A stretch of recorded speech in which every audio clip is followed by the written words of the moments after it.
अस्सलाम वालेकुम and hello to everyone. Dear student, आज हम सोशल साइंस 10th का चैप्टर डिस्कस करेंगे। और ऑलरेडी हमने वो चैप्टर का एक वीडियो बनाया है जिसका नाम है the problems of India and their solutions. ठीक है, सॉल्यूशंस के थोड़े स्पेलिंग मिस्टेक है, एडजस्ट कर लीजिए। चलिए, तो हम ये चैप्टर को इससे पहले एक और इसका वीडियो बनाए थे, उसमें हाफ पार्ट हो गया था। आज हाफ पार्ट यानी सेकंड पार्ट हम डिस्कस करेंगे।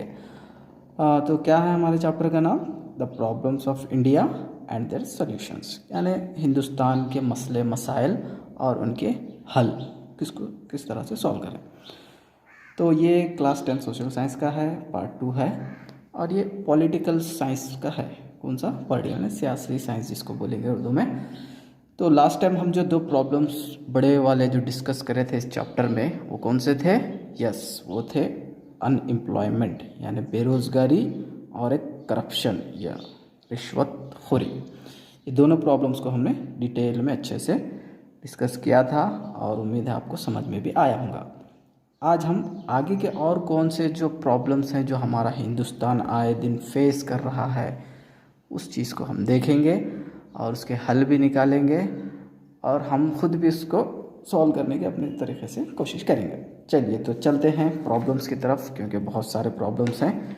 तो प्रॉब्लम ही प्रॉब्लम है, तो नेक्स्ट प्रॉब्लम देखेंगे क्या है जी। तो नेक्स्ट प्रॉब्लम है इस चैप्टर के अंदर, वो है डिस्क्रिमिनेशन जी। क्या है? डिस्क्रिमिनेशन। यस, डिस्क्रिमिनेशन मीन्स गैर मसावी यानी अनइक्वलिटी भी बोल सकती हैं, यानी बराबर नहीं, नीचे ऊपर बोल सकती हैं, या कोई ऊंचा कोई नीचा, ये चीज़ को डिस्क्रिमिनेट या डिस्क्रिमिनेशन बोलेंगे। चलिए, हम किताबी डेफिनेशन देखेंगे कि भाई किताब इस चीज़ को किस तरह से डिफ़ाइन कर रहा है, क्योंकि डेफिनेशंस भी इम्पोर्टेंट है, यही आपको एग्ज़ाम में लिखना होता है। चलिए, तो क्या बोल रहा है देखिए, नहीं, unjust treatment of different categories of people on the grounds of caste, age और सेक्स। चलिए, ये होगा डेफिनेशन। इसको हम अपनी ज़ुबान में समझेंगे। अनजस्ट यानी नाइंसाफ़ी, नाइंसाफ़ी वाला रवैया लोगों का किस चीज़ में? तीन चीज़ याद रखिए चीज़ कौन कौन से, एक कास्ट को लेकर, एक एज को लेकर और एक सेक्स को लेकर। ठीक है, तो सबसे पहले हम समझेंगे कि लोग जो है सो नाइंसाफ़ी बरत रहे हैं या नाइंसाफ़ी कर रहे हैं हमारे सोसाइटी में क्या क्या चीज़ों को लेकर। कास्ट यानी ज़ात पात, यानी अपना जो धर्म बोलते हैं हम उसको, कास्ट को लेकर तुम मुस्लिम हैं, तुम हिंदू हैं, तुम SC ST, बहुत सारे जो हमारे अलग अलग कास्ट है ना, वो कास्ट बेस को लेकर हम एक दूसरे को ऊपर नीचे बता रहे हैं। ये एक हो गया नाइंसाफ़ी। दूसरा एज, यानी तुम एज में छोटे हैं, हम एज में बड़े हैं, यानी एज का जो डिफरेंट बताकर भी जो नाइंसाफ़ी कर रही है वो भी एक डिस्क्रिमिनेट है। सेक्स से मुराद है जेंडर, यानी मेल फीमेल जो बोलते हैं हम, यानी आदमी को अलग दर्जा, औरत को अलग दर्जा। यानी हमारी सोसाइटी में एक निगाह से औरत को देखा जाता है तो एक निगाह से आदमी को। तो मतलब बोलना वो ये है कि भाई ऊपर नीचे करते हैं, तो यही चीज़ को डिस्क्रिमिनेशन बोलते हैं। तो उम्मीद है समझ में आया होगा हमारे को। कुछ नहीं है इसमें, जस्ट एक अनजस्ट ट्रीटमेंट हो रहा है आदमियों के दरमियान या लोगों के दरमियान, ज़ात पात को लेकर, उम्र को लेकर और जो है सो जेंडर को लेकर, यानी जिन्स जिसको बोलते हैं उर्दू में, उसको लेकर ऊपर नीचे हो रहे हैं। तो अब इस चीज़ जो है इसको सॉल्व करने के लिए हमारी हुकूमत या हमारी गवर्नमेंट क्या मेजर्स अप्लाई कर रही है उसको हम देखेंगे। सबसे पहले तो देखिए, कास्ट एंड जेंडर डिस्क्रिमिनेशन, यानी ज़ात पात को लेकर और ये आदमी औरत के लफड़े को लेकर क्या क्या हमारी हुकूमत इक़दामात उठा रही है, या नहीं तो क़दम उठा रही है बोल सकते हैं। सबसे पहले क्या, रिज़र्वेशंस कर रहे हैं। देखते हैं कि भाई जो बहुत बिछड़े वाले तबक़ात हैं, यानी लो कैटेगरी के, मतलब OBC अदर बैकवर्डनेस वाले जो लोग हैं, उनको क्या करती है गवर्नमेंट? रिज़र्वेशन देती है। रिज़र्वेशन देती है भाई उनको एजुकेशन में या हॉस्पिटल्स वगैरह में, यानी जो भी चीज़ें हैं, कौन से भी पॉलिसीज़ वगैरह गवर्नमेंट्स करते हैं उनमें रिजर्वेशन रहता है। खासकर जो जो बहुत बिछड़े रहते हैं वैसे लोगों को रिजर्वेशंस प्रोवाइड करते हैं। ठीक है, किस लिए कर रहे हैं रिजर्वेशन? डिस्क्रिमिनेशन को कम करने के लिए, ध्यान में रखिए। दूसरा क्या कर रहे हैं और जो चीज़ हुकूमत हमारी इसमें क़दम उठा रही है इस चीज़ को कम करने के लिए, वो है right to equality and freedom in the section 3 of the constitution. यानी जो हमारा हिंदुस्तान का जो दस्तूर है, दस्तूर मुराद आयन जिसको बोलते हैं, लॉ जिसको बोलते हैं, क़ानून जिसको बोलते हैं इंग्लिश में, कॉन्स्टिट्यूशन में जो दस्तूर है हमारा हिंदुस्तान का, उसके तीसरे हिस्से में यानी थर्ड सेक्शन में, सेक्शन से बहुत सारे, तो वो थर्ड सेक्शन में क्या करें, इक्वालिटी एंड फ्रीडम यानी बराबरी और आज़ादी, यानी सबके लिए, कोई बड़ा नहीं, कोई छोटा नहीं, कोई आदमी कोई औरत नहीं, ये ऐसे ये जो छोटी सोच है इसको कम करने के लिए हमारे हिंदुस्तान में भी क्या करें, कॉन्स्टिट्यूशन में क्या है, इसको थर्ड सेक्शन में बढ़ाएंगे, वे तरमीम दी बोलते हैं, यानी इस चीज़ को क़दम उठाएंगे, नहीं होना, क्या नहीं होना, डिस्क्रिमिनेशन, इसलिए क्या है, इक्वालिटी और फ्रीडम सबको दिया जाएगा, हक़, राइट मतलब हक़ दिया जाएगा, ठीक है। इसके अलावा ये तो हो गया ज़ात पात और आदमी औरत को लेकर डिस्क्रिमिनेशन। एक और डिस्क्रिमिनेशन है जो हिंदुस्तान में हमारे पास चलता है, वो क्या है देखेंगे हम, वो ये है रीजनल डिस्क्रिमिनेशन। याद रखिए वर्ड क्या है, रीजनल डिस्क्रिमिनेशन, एग्ज़ाम में पूछता है, तो उसको हम हिंदी में हमारे ज़बान में अगर बोलेंगे तो इलाक़ाई गैर मसावत बोलते हैं, यानी इलाके के लोग अपना अपने एरिया को लेकर डिस्क्रिमिनेट हैं हम। अब इसको समझने के लिए फॉर एग्जांपल हिंदुस्तान में कोई ऐसे स्टेट हैं जहाँ पर बहुत ज़्यादा मिनरल्स पाई जाती हैं, तो वो लोग, वो स्टेट वाले बहुत ऊपर, जहाँ बहुत रिसोर्स है, नेचुरल रिसोर्सेस, तो वो अपने आप को बहुत ऊपर समझती, जहाँ पर नहीं है उनको कम समझती। तो ये रीजनल डिस्क्रिमिनेशन भी हिंदुस्तान में हमारा होता है, ये भी one of the problem of India है।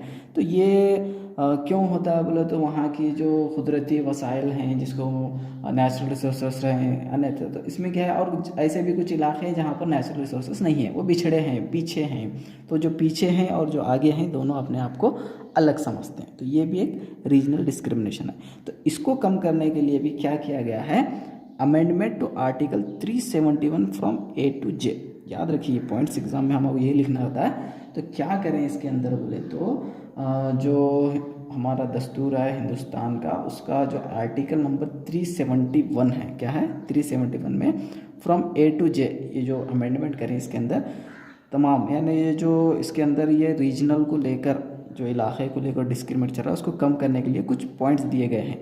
और ये जो करें अमेंडमेंट, वो कौन करें, किसके नेतृत्व में, मतलब किसके अंडर करें, जो DM नंजन दप्पा कमेटी, यानी कि कमेटी डिसाइड करिए कि भाई ये चीज़ें, तो ये याद रखिए नाम इंपॉर्टेंट है, DM नंजन दप्पा कमेटी। ये कमेटी क्या करे, एक अमेंडमेंट आर्टिकल 371 में A to J को अप्लाई करिए, किस लिए अप्लाई करिए, रीजनल डिस्क्रिमिनेशन को कम करने के लिए, ठीक है।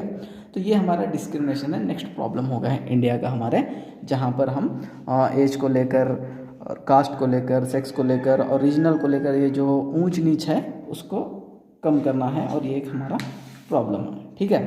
तो समझ में आया, चलिए आगे बढ़ते हैं। नेक्स्ट प्रॉब्लम, हमारा नेक्स्ट प्रॉब्लम है हिंदुस्तान का जी, वो है कम्युनलिज्म। ये भी बड़ा क्या बोलते हैं, वो डेंजर मसला है कम्युनलिज्म लेकर, और बहुत ज़्यादा हिंदुस्तान में होता है। चलो देखेंगे क्या है, किसको बोलते हैं कम्युनलिज्म, और हम इसको कोशिश करेंगे किस तरह से कम करेंगे। कम्युनलिज्म या कम्युनलिज्म जिसको बोलते हैं, हम उसको हिंदी में और दिन बोलेंगे फ़िरक़ा वारियत, यानी फ़िरक़ा बनना, यानी डिवाइड, जो फ़िरक़ा बोलते हैं ना, अलग अलग फ़िरक़े हैं, तो उसको कम्युनलिज्म बोलते हैं।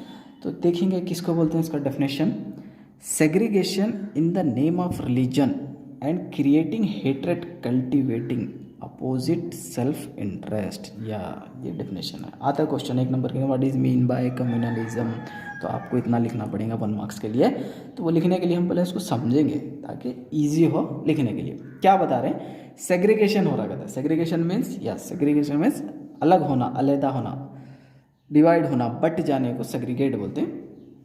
सेग्रीगेशन हो रहा कहते हैं in the name of religion, yes ये है मेन पॉइंट। यहाँ पर मज़हब के नाम पर डिवाइड हो रहे हैं।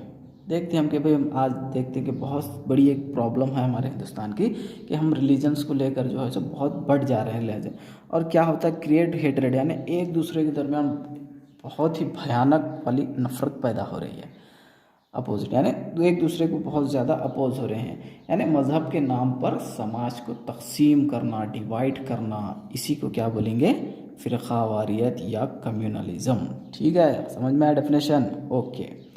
अब देखेंगे भाई कितना ख़तरनाक है। यहाँ पर आपका how is it fatal to nation unity, how ये नहीं है इसके अंदर, चलिए। तो how is it fatal to national unity, ये किस तरह से हमारी कौमी एकजहती को यानी इत्तेहाद को, हमारी यूनिटी को किस तरह ख़राब कर रहा है या उसकी जान ले रहा है, धीरे धीरे फैटल कर रहा है, वो देखेंगे हम। क्या क्या हो रहा है देखो। कम्युनलिज्म से क्रिएट्स हेट्रेड, यानी लोगों के दरमियान बहुत ज़्यादा नफ़रत हो गई है। यानी आज लोग बहुत ज़्यादा नफरत मज़हब के नाम पर देखते हैं कि भाई ये फ़लाँ धर्म वाले हैं तो वो दूसरे धर्म से क्या है उनकी नहीं जनती या नहीं बनती, बहुत सारी चीज़ें हैं हम देखते हैं, हमें मालूम है चीज़, डिटेल में जाना नहीं है, बस आप समझ लीजिए कि भाई बहुत ज़्यादा आज लोगों के दरमियान हमारे नफ़रत पैदा हो गई। दूसरी चीज़ इससे क्या हो रहा है, breaking unity and integrity of the nation, और इससे क्या हो रहा है हमारी यूनिटी भी इंटीग्रिटी यानी इत्तेहाद एकजहती सारी चीज़ क्या हो जा रही है, कौम की टूट जा रही है, टूटे ना, यस। तो ये हो रहा है वैसा। अब आगे देखेंगे कि create mutual suspicion and fear, यानी एक दूसरों के ऊपर क्या है बहुत ज़्यादा शक कर रहे हैं। एक धर्म वाला दूसरे धर्म को बहुत ज़्यादा शक से देखता है, शक। तो बोलने का मतलब ये है कि भाई एक दूसरे के धर्म को लेकर लोगों के अंदर क्या है बहुत ज़्यादा शक है, यानी शक है, घबराहट है, ये चीज़ हमारे को देखने में मिलती है कम्युनलिज्म में। नेक्स्ट है distribute the peace of society, यानी जो सोसाइटी के अंदर जो पीस था, जो सुकून, शांति, आराम जिसको बोलेंगे, पूरा ख़त्म हो गया, यानी तकसीम हो गया बोले जैसा, पूरा पीस चले जा रहा है कम्युनलिज्म के लिए। हर क्या है लोग अलग तरह से सोच रहे हैं।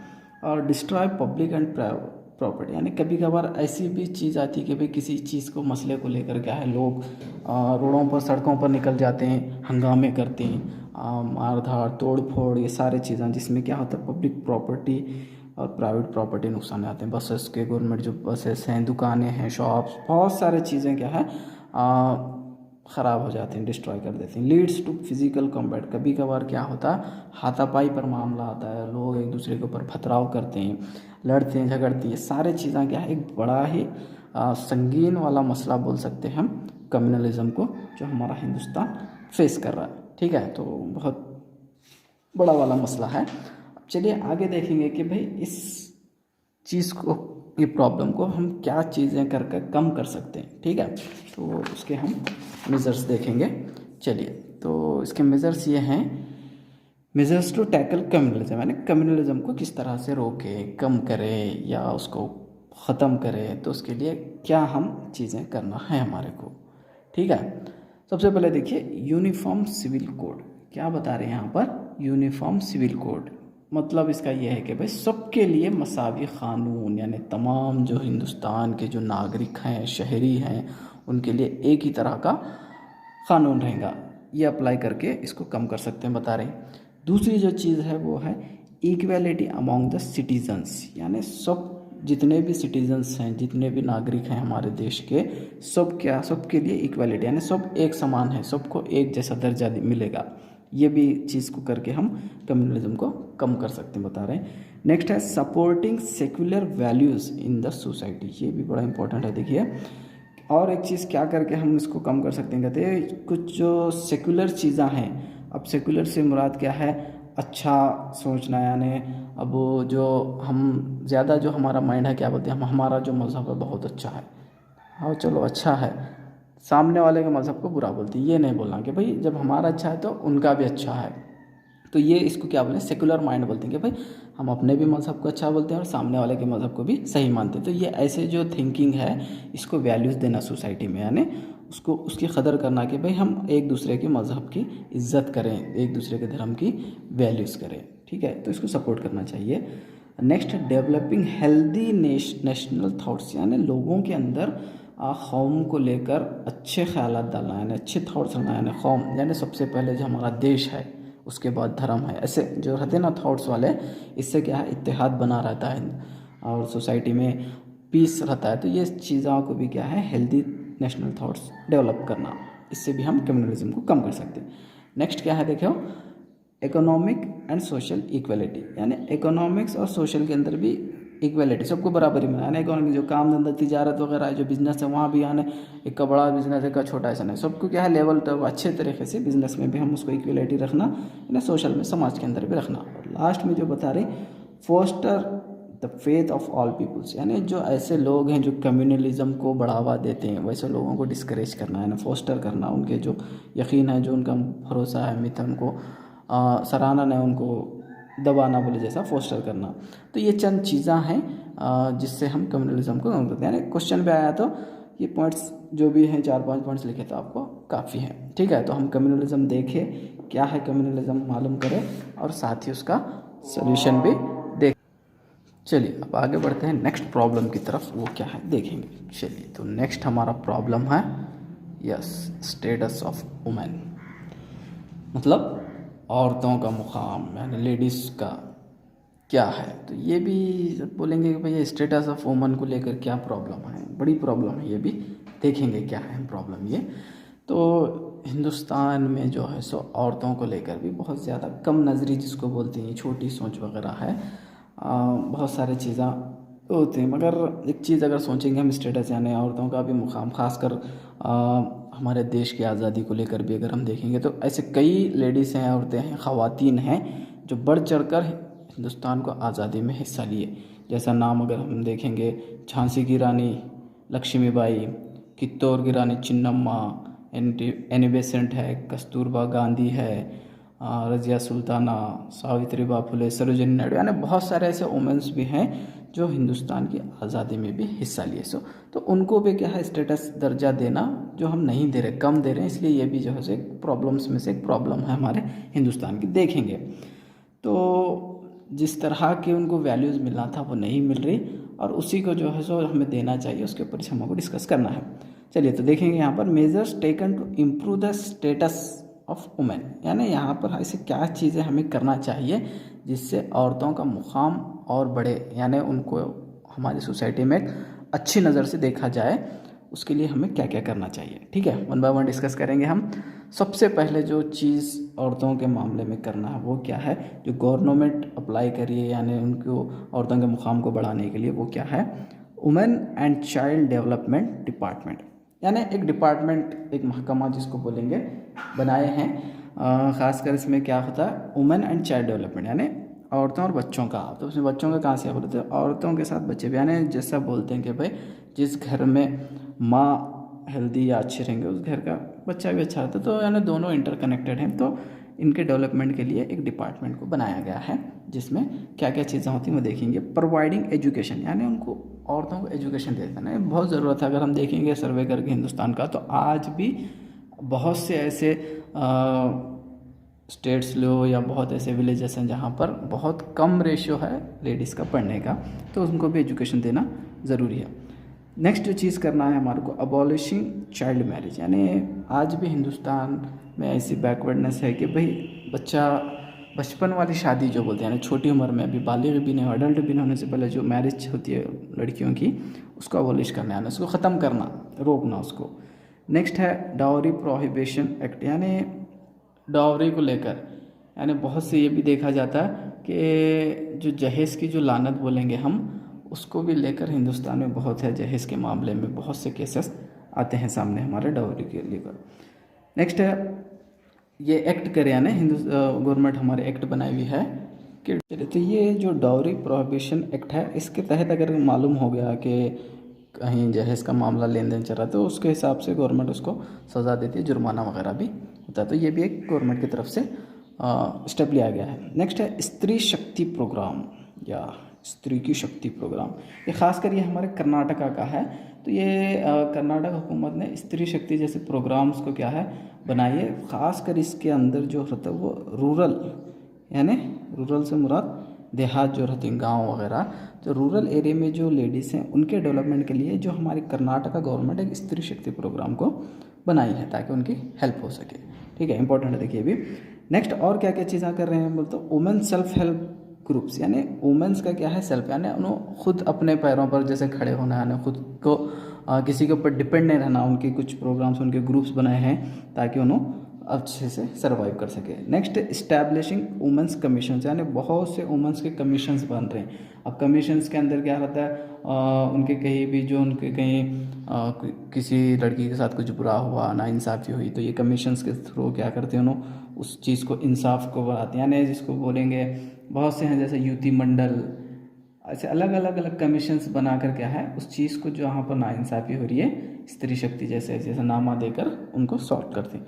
लास्ट में क्या है, reservation in state and national legislative bodies, यानी लास्ट में क्या हो रहा है ये वाला रिजर्वेशन, यानी आज हिंदुस्तान में लेडीज़ के लिए भी खासकर पार्लियामेंट वाले जो इलेक्शंस हैं वहाँ पर उनके लिए रिजर्वेशन है ना, उन्होंने भी इलेक्शंस में ठहरेंगे और उन्होंने भी हिंदुस्तान में तरक्की के काम करेंगे। ठीक है, तो ये स्टेटस ऑफ वुमेन था और किस तरह से उनके साथ नाइंसाफ़ी हो रही है और उनको हम किस तरह से सॉल्व कर सकते हैं, कुछ चंद पॉइंट है, आप इसको नोट डाउन कीजिए, हेल्प होगी। चलिए नेक्स्ट प्रॉब्लम देखेंगे क्या है हमारा जी। तो नेक्स्ट प्रॉब्लम है हमारा टेररिज्म, ये भी बहुत ख़तरनाक वाला है। चलिए देखेंगे क्या है टेररिज्म। टेररिज्म नाम सुनते बहुत सारी चीज़ें आते हैं सामने, तो उसको अगर हम बोलेंगे हिंदी में और उर्दू में तो उसका नाम है दहशतगर्दी, यानी टेररिज्म को दहशतगर्दी बोलते हैं। अब ये क्या है टेररिज्म, उसके बारे में हम डिस्कस। सबसे पहले इसका डेफिनेशन देखेंगे जो बता रहे हैं यहाँ पर किताब, fulfil narrow and by creating panic and violence, यानी क्या है यहाँ पर एक मकसद को पाने के लिए, यानी जो कोई भी चीज़ हासिल करने के लिए लोगों के अंदर डर, खौफ, घबराहट के ज़रिए काम करना है। दहशतगर्दी का माने होते खौफ और डर पैदा करना लोगों के अंदर। ठीक है, तो एकदम वायलेंस यानी बहुत ही अलग तरीके से जैसा हम देखते हैं कि भाई टेररिज्म यानी दहशतगर्दी के बहुत से मामले हिंदुस्तान में भी, जैसा मुंबई का एक बड़ा हादसा ताज होटल का हम देखे हैं, जैसे 26/11 बोलते हैं उसको, वो अटैक है।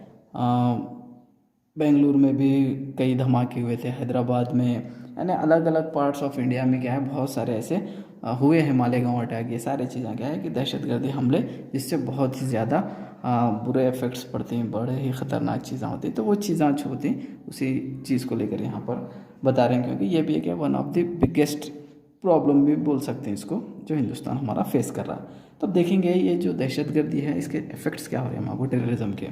सबसे पहला देखिए, cause damage to men and material. देखो जहाँ भी दहशतगर्दी के कुछ मसले सामने आते हैं तो डैमेज होता है, बहुत सा डैमेज होता है। किस चीज़ को, आदमियों की कई जान और माल, दोनों जानें भी चले जाती हैं और माल भी चले जाता है ना। ब्लास्ट वगैरह बम वगैरह के होते हैं तो देखते हैं कि कई लोगों की जाने जाती हैं, कई प्रॉपर्टी मटेरियल जो है तो सारी चीज़ें डैमेज हो जाती हैं, डिस्ट्रॉय हो जाती हैं। तो ये एक बड़ा चीज़ है। दूसरा है creates fear among the people, है ना, लोगों के अंदर क्या है एक डर का माहौल पैदा होता है, घबराहट होती है कि भाई क्या हो रहा है, पता नहीं कब कहाँ से क्या हो जाए। तो ये टेररिज्म का डर है, जो फियर है जो लोगों के अंदर आ जाता है। नेक्स्ट है क्रिएट साइकोलॉजिकल पेन, यानी बहुत से साइकोलॉजिकल पेन्स भी होते हैं ना, दिमागी नफ्सियाती बीमारियों यानी दर्द मुब्तला होते हैं, यानी किसी का अपना यानी कोई भाई, किसी के माँ बाप वगैरह ऐसे हमलों में मर गए या उनकी जान चली गई, तो उसको दिमाग पर यानी साइकोलॉजिकल पेन बोल सकते हैं, जो टेररिज्म के थ्रू आता है। क्रिएट्स पैनिक एंड वायलेंस, यानी हर जगह क्या है एक पैनिक और वायलेंस यानी घबराहट, डर का माहौल सब पैदा होता है। यानी टेररिज्म एक बहुत ही बुरी भी बला जिस तरह को बोल सकते हैं हम, वो चीज़ है जो एक बड़ा मसला है। ठीक है, अब इसको कम करना है या रोकना है तो इसके लिए क्या कदम उठाना है वो हम देखेंगे। चलिए, तो नेक्स्ट जो बता रहे हैं इसमें कि मेजर टू कर्ब टेररिज्म, है ना, टेररिज्म को रोकने के लिए क्या क्या मेजर्स कर सकते हैं हम, क्या क्या कदम उठा सकते हैं, जिसको स्टेप बोलेंगे। सबसे पहले जो चीज़ है क्रिएटिंग स्पेशल एलाइट फोर्स, यानी हुकूमत को चाहिए कि एक स्पेशल एलाइट फोर्स यानी ख़ासकर जो टेररिज्म के ख़िलाफ़ लड़े, यानी उसके डीप में जाए कि भाई क्यों हो रहे हैं टेररिज्म अटैक्स या किस वजह से टेररिस्ट बन रही हैं, सारी चीज़ें एक फ़ोर्स तैयार करे, जो टीम रहेंगे जो करेंगे। और एक जो उसको टेररिस्ट टास्क फोर्स, यानी टेररिस्ट के जो टास्क हैं, काम जो हो रहे हैं उसके रोकने के लिए एक फ़ोर्स भी होनी चाहिए जो उसको रोक सके। Next, use of advanced technology, यानी एडवांस टेक्नोलॉजी, यानी जो आज डे बाय डे जो साइंस हमारा तरक्की कर रहा है, उस चीज़ को, उस टेक्नोलॉजी को यूज़ करके भी हम टेररिज्म को कर्व कर सकते हैं, कम कर सकते हैं। लास्ट वन में क्या है, वेल इक्विप्ड आर्मी, यानी हमारे पास हमेशा वेल इक्विप्ड आर्मी भी रेडी रहना कि भाई एनी टाइम कहीं सिचुएशन आ गई, टेररिज्म का कोई हादसा पेश आया, तो उस जगह पर हमारी ऐसी आर्मी फोर्स रहना जो ऑलरेडी हमेशा इक्विप्ड रहना, तैयार रहना उस चीज़ को फेस करने के लिए और उसको कम करने के लिए। ठीक है, तो ये हो गया हमारा टेररिज्म मसला, one of the problem of India, और इसको कम करने के कुछ कर्व्स हैं। ठीक है, चलिए नेक्स्ट प्रॉब्लम की तरफ चलते हैं। यस, हमारे लेसन का ये आखिरी प्रॉब्लम है जिसको बोलेंगे कारपोरेट स्ट्रैटेजी। चलिए तो समझेंगे कि भाई किस चीज़ को बोलते हैं ये कारपोरेट स्ट्रैटेजी। ठीक है, नया नाम है कई लोगों के लिए, कुछ भी नहीं है इसको। दो चीज़ें हैं इसमें, इससे कुछ फ़ायदे भी हैं कुछ नुकसान है, हम पढ़ के इसको डिस्कस करेंगे। सबसे पहले डेफिनेशन देखेंगे कि भाई है क्या, आखिर इसको समझेंगे। कारपोरेट स्ट्रैटेजी इसमें क्या होता है देखिए, एक group of administrative measures undertaken by a company to achieve a permanent target. अच्छा, तो यहाँ पर क्या होता है, एक ग्रुप ऑफ एडमिनिस्ट्रेटिव यानी चंद लोगों का ग्रुप रहता है जो क्या करते हैं, अपने एक कंपनी खोलते हैं। समझो एक कंपनी, इसको समझाने के लिए एक टारगेट यानी फ़ायदे के लिए काम जो है कंपनी खोल के लोगों को फ़ायदा पहुँचाना या ख़ुद का फ़ायदा कर लेना, ऐसे कंपनीज वगैरह खोल कर जो काम करते हैं ग्रुप, उसी चीज़ को क्या बोलते हैं, कारपोरेट स्ट्रैटेजी। ठीक है, तो अब देखेंगे कि हमें स्टेटस ऑफ कारपोरेट स्ट्रैटेजी, इसका क्या स्टेटस है, यानी किस तरह से इसके फ़ायदे हैं और किस तरह के इसके नुकसान हैं, दोनों चीज़ें देखेंगे। पहले तो चीज़ यहाँ पर जो बता रहे हैं हम, using globalised environment and modern technology. ये जो कारपोरेट टेक्नोलॉजी है या स्ट्रेटेजी है, इसके अंदर क्या होती है, ग्लोबलाइज यानी पूरी दुनिया में, यानी हर जगह, यानी सिर्फ जो इस कंपनी में जो बिज़नेस, किसी तरह का भी जो बिज़नेस होगा, सिर्फ हिंदुस्तान लेवल पर नहीं बल्कि इंटरनेशनल लेवल पर, नेशनल लेवल पर नहीं बल्कि इंटरनेशनल लेवल पर होगा। तो किस तरीके से मॉडर्न टेक्नोलॉजी, यानी आजकल बहुत ज़्यादा टेक्नोलॉजी बढ़ी है, तो वो टेक्नोलॉजी को यूज़ करते हुए एक माहौल को, टेक्नोलॉजी का जो माहौल उसको इस्तेमाल करते हुए कंपनी को हम बढ़ाते हैं। अब उसमें क्या आता है, उसका मकसद क्या रहता है बोले तो, maximising the profit of the company is the main aim. इसका काम क्या रहता है, ये जो टेक्नोलॉजीज़ वगैरह यूज़ करने का यही है कि कंपनी का मकसद कि ज़्यादा से ज़्यादा जो प्रॉफिट है, फ़ायदा, उसको मैक्सिमाइज करे, बढ़ाए, इंक्रीज़ हो, यही उनका मेन एम रहता है। अब इसमें होता क्या, affects the people the society and country negatively. तो यहाँ पर क्या होता है, ये चीज़ें क्या है ना, सिर्फ कंपनी बढ़ाने के चक्कर में कई चीज़ें यहाँ पर जो इफेक्ट्स होते हैं, लोग इफेक्ट होते हैं और सोसाइटी होती है और कंट्री के अंदर नेगेटिव थॉट आते हैं कि भाई जितना ज़्यादा हम फ़ायदा सोचे थे वो टाइप का कुछ ही लोगों को फ़ायदा मिलता उससे और बहुत ज़्यादा लोगों को नहीं मिलता। तो ये एक इसके डिफेक्ट बोल सकते हैं, जो लोग इससे अफेक्टेड हो रहे हैं, खासकर लोग, सोसाइटी और कंट्री भी। ठीक है, और क्या हो रहा है, often influence the decision of the government, यानी गवर्नमेंट का भी जो इन्फ्लुएंस है इस डिसीजन को लेकर, यानी कई कॉर्पोरेट कंपनीज का क्या है, टाई अप रहता गवर्नमेंट के थ्रू, तो बोलते हैं मगर वो चीज़ जिस तरह से होना है वो नहीं होता, अलग मतलब जो रूल्स एंड रेगुलेशन सही तरह से फॉलो नहीं होने की वजह से सही इन्फ्लुएंस नहीं पड़ता। तो ये भी एक चीज़ बता रहे हैं कि भाई गवर्नमेंट का helps to fight poverty, malnutrition, health etc, यानी मकसद तो ये रहता है कि ये कंपनी की जो हम इस्टेब्लिश कर रहे हैं, उसको बना रहे हैं, उसका मतलब ये रहता है कि फ़ाइट पॉवर्टी यानी गरीबी से लड़ना, माल न्यूट्रिशन यानी जो ग़िज़ा जिसको बोलते हैं कि भाई ग़िज़ा की कमी, उससे लड़ना, और हेल्थ के जो भी इफेक्ट हैं, सारी चीज़ें कम करने के लिए ऐसे कॉर्पोरेट कंपनीज खोलती, मगर उस तरह के जिस तरह से सोच कर स्टार्ट करती हैं वो हो नहीं पाता। ठीक है, तो ये थे हमारे कॉर्पोरेट स्ट्रैटेजी। ये प्रॉब्लम भी है, इसके सॉल्यूशंस भी, तो किस तरह से चीज़ होती है हम वो देखें। तो बच्चों ये हमारा सोशल का पॉलिटिकल साइंस में से the problem of India and the solution जो चैप्टर था यहाँ पर ख़त्म होता है, और उम्मीद है आप लोगों को समझ में आएगा। और क्या कीजिए आप, ये जो हमारे स्लाइड्स हैं इसके अंदर जो नोट्स भी आप इसको यूज़ करके अपने एग्ज़ाम की तैयारी कर सकते हैं। तो अच्छे से तैयारी कीजिए और स्टडी कीजिए। ठीक है, thanks for watching and subscribe my channel for more videos. Thank you.